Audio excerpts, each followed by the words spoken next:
1922, deep in the Bavarian countryside, an unspeakable horror unfolded on a secluded farm. A mystery so chilling that nearly a century later, it still haunts the town of Hinterkaifeck.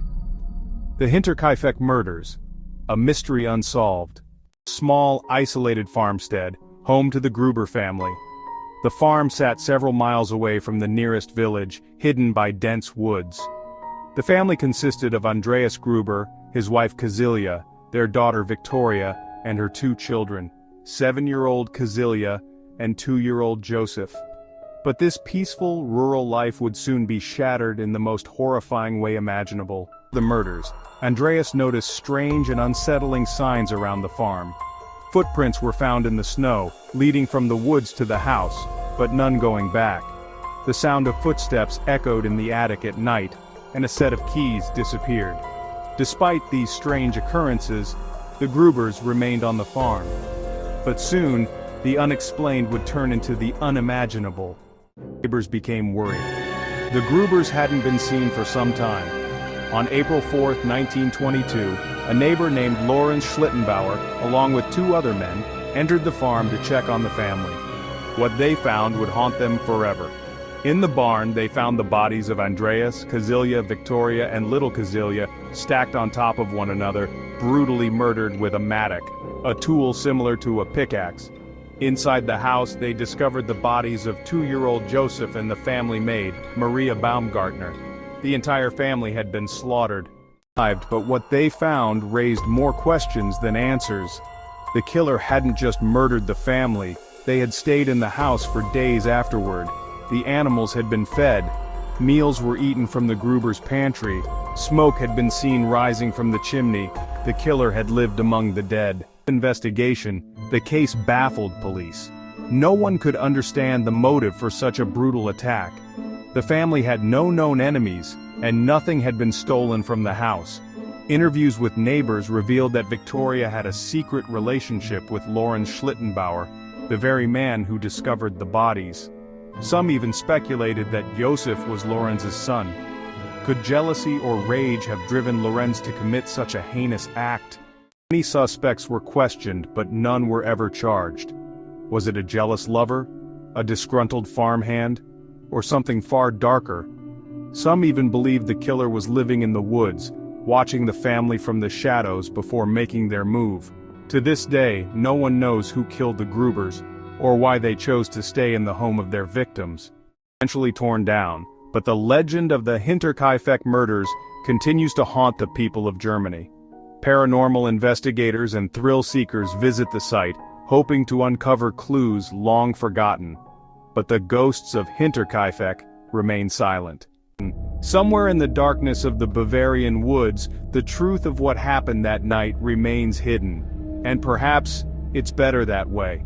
Because sometimes, the scariest mysteries are the ones that will never be solved. Wind and eerie music. In the frozen wilderness of the Ural Mountains in Russia, a mystery has lingered for more than 6 decades, a mystery that has captivated the minds of true crime enthusiasts, conspiracy theorists, and paranormal investigators alike. It's known as the Dyatlov Pass incident. 9 experienced hikers set out on an expedition in the dead of winter, but only their bodies would be found, scattered across the snow with injuries no one could explain. What really happened that night? Text on screen. Dyatlov Pass incident, Russia's greatest on 1959. A group of 10 young hikers, 8 men and 2 women, set off on an expedition to reach the summit of Mount Otorten, deep in the Ural Mountains. The group was led by 23-year-old Igor Dyatlov, an experienced outdoorsman. They were university students and graduates, skilled and well-prepared for the harsh conditions of the Siberian winter. Their journey began smoothly, but due to worsening weather conditions, one of the hikers, Yuri Yudin, fell ill and had to turn back. Little did he know his decision would save his life. The remaining 9, now without him, continued deeper into the wilderness. They were never seen alive again. Failed to return as scheduled, their families grew anxious. A search party was dispatched, but for days nothing was found. Finally, on February 26, searchers came across a terrifying sight. The hiker's tent, half buried in snow, slashed open from the inside. The tent appeared abandoned with all of their belongings left behind, including warm clothing, boots, and equipment. But the most puzzling discovery was that the hikers had fled into the freezing night barefoot or nearly naked. Tracks showed they had scattered in different directions. What could have driven them to make such a desperate decision? Weeks the bodies of all 9 hikers were found. But the condition of the bodies raised more questions than answers. Some were found frozen to death near the tree line, their hands badly burned, as if they had tried to start a fire. But others were found with far more sinister injuries.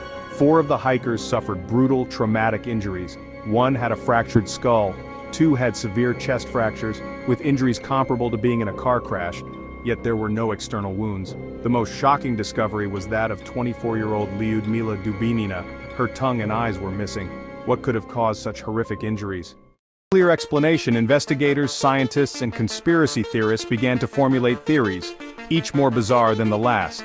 Some believe the hikers accidentally stumbled upon a secret Soviet military experiment, possibly involving parachute mines or high-frequency weapons.